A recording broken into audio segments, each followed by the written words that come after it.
now, is that right? Well, I'm no nun now.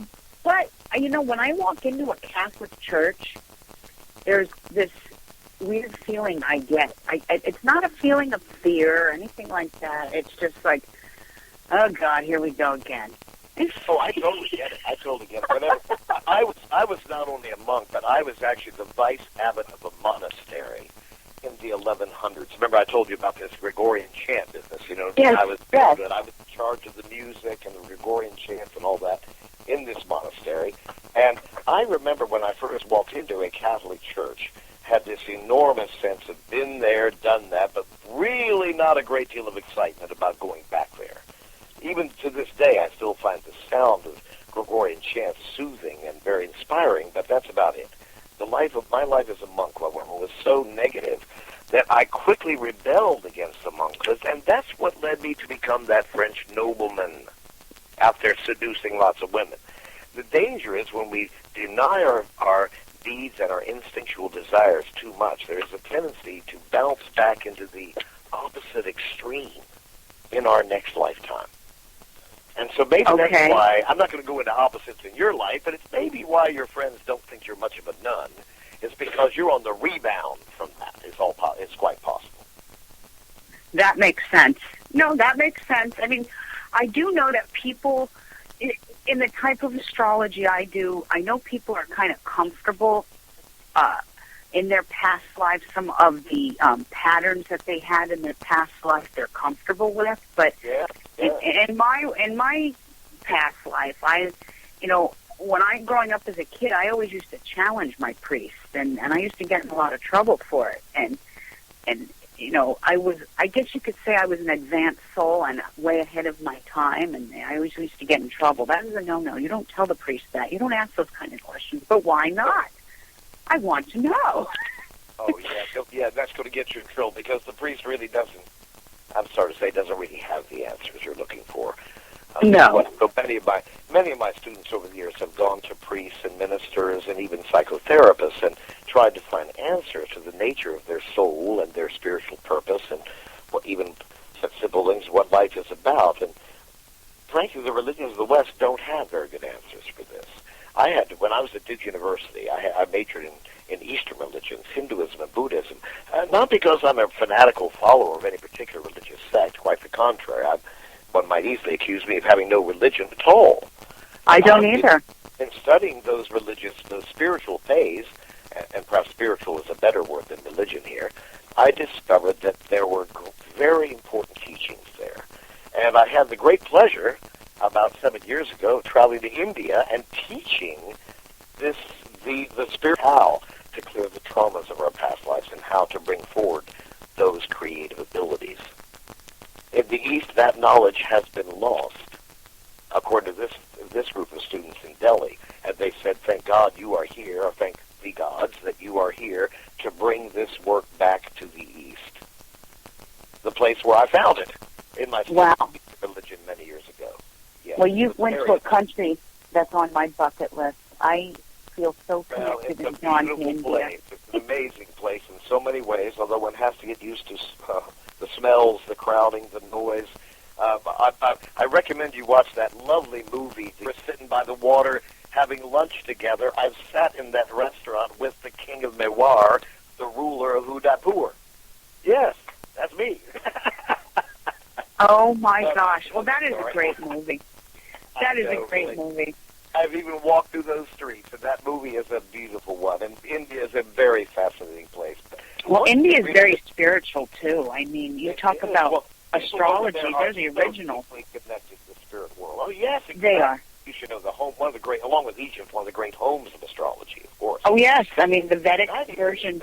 People often in America think of past life regression as a kind of amusing journey back to some past life, some kind of historical tiptoe through the tulips to observe something. And it is that.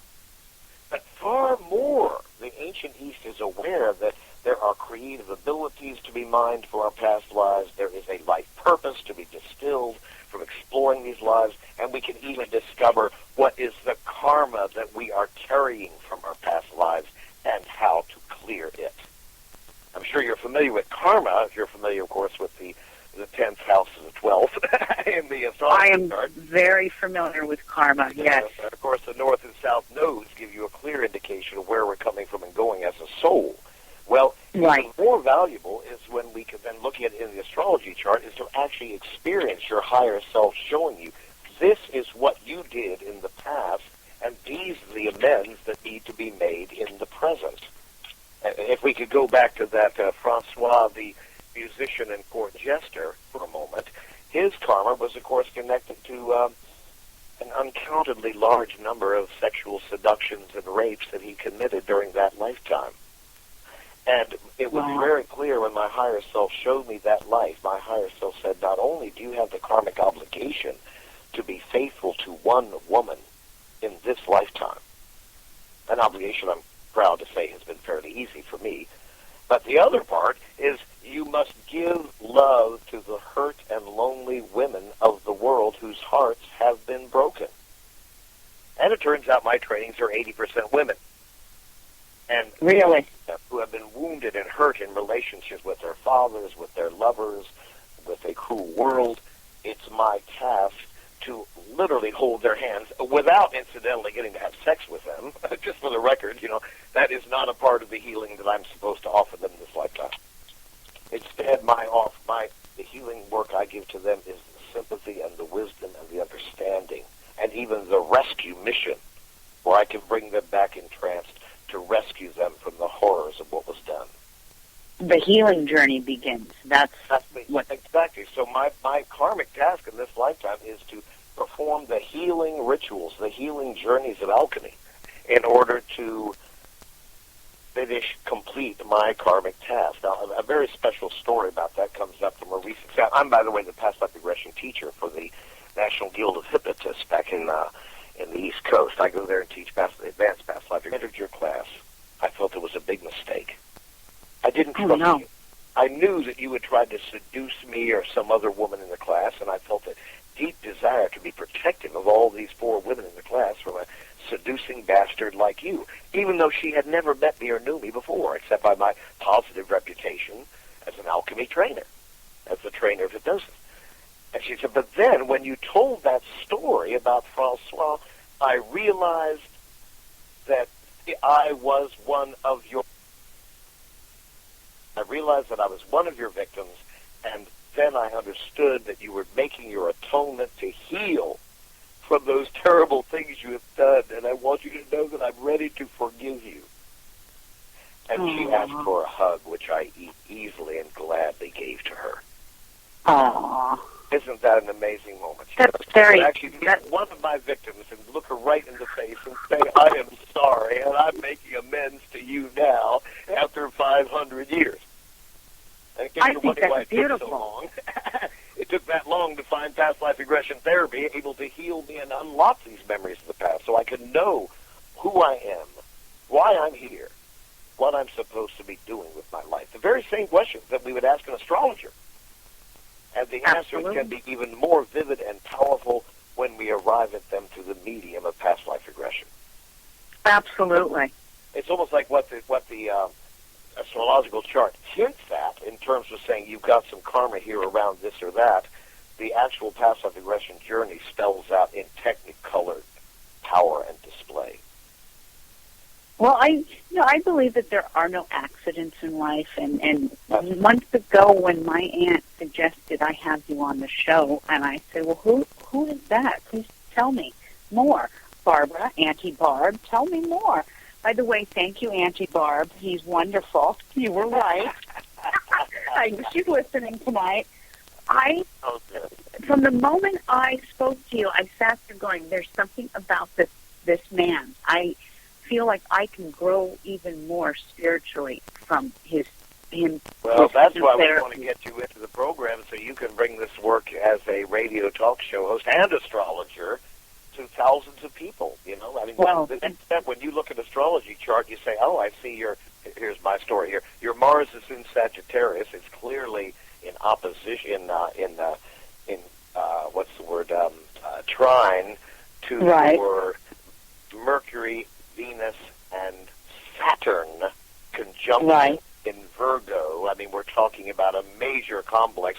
Why do you have such despair analytical judgment at the same time about romantic love, though that you're following that conjunction of the three planets there. Absolutely. Mercury, Venus, and Saturn, all conjunct in Virgo.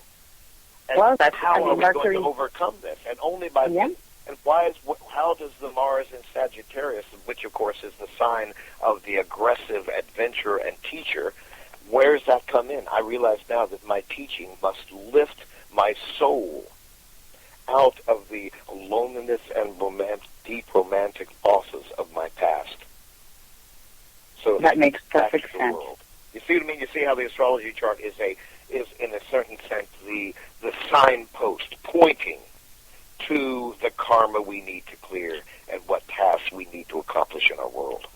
Absolutely. I tell people this a lot, and, a lot of people are skeptics, but I always explain to them, listen, these are your natural biorhythms. This is your own star pattern. There is no other human being on the planet. We are all unique in our own special way.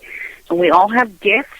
We all have fears. We all have strengths. We all have weaknesses. But if we can know our own selves better, knowing our strengths and our weaknesses, David, then we can be better service to the world. We could be telling us what our strengths are, what our challenges are, and helping us to take charge of our lives, not just to surrender to what the stars have dictated, but rather take charge of our lives and make the best possible use of those resources we have been given.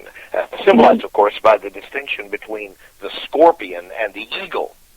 Absolutely. Representations of the scorpion sign, but we all know Scorpios that stick around in the scorpion too long. That's true. I do know some Scorpios that are they call it the lizard. I know some great Scorpios that are the eagle, too, though. The eagle or the lizard. Many of them is because they made the decision to rise above their former self.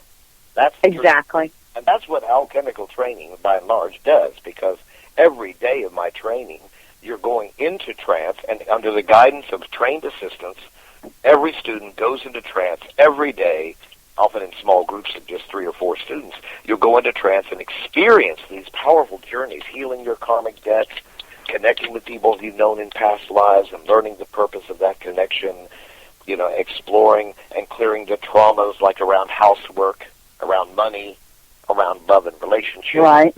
We reach our full destiny. We in other words, reach the highest level of what our chart could actually mean if we took it to the highest level of awareness. Absolutely. The chart can show us the map, and nevertheless, it is up to us to walk that path. And in the alchemical training, every single day of that training is walking that path. I have a great majority of my clients that are Scorpios, and I always tell them it's no accident that you are intrigued by this, because Scorpio is the metaphysician of the zodiac in many ways. Not to mention, along with Pisces, one of the great trance journeyers. Absolutely. Yes, indeed. Yeah. I always tell them, it's no accident you found me. You naturally, by birth, by nature, by your celestial pattern, you are drawn to this. And you know what? Maybe the next thing they're going to be drawn to is when you come back from California as the alchemist and saying, now I'm ready to help you sprout the wings of the eagle through trance. I do plan on taking your courses this summer to make myself a better astrologer. Because you're pretty sharp, no doubt about it. I would love to even give you a scholarship for the work you're doing out there in the world of alchemy. We can talk about that later. But in any case, I think this is a very fruitful time for me to summarize, since our time, I know this is about it. Yep, we're down to 2 minutes, and we're done. Yeah. And time goes quick. Let me remind all of you that you can look on Alchemy Institute, ALCHEMY, alchemyinstitute.com. Look on my free web library to study all about the past life regression material you've been hearing from me today. There's also many wonderful chapters about the training for any of you who might be interested in joining our favorite astrologer at the training. There you go. And it will be a lot of fun, I'm sure. But let me review the 5 things that we do in alchemy. 1, we go back to past lives to rescue from trauma, like we did with that woman who couldn't do housework. Another is we can go back and discover creative abilities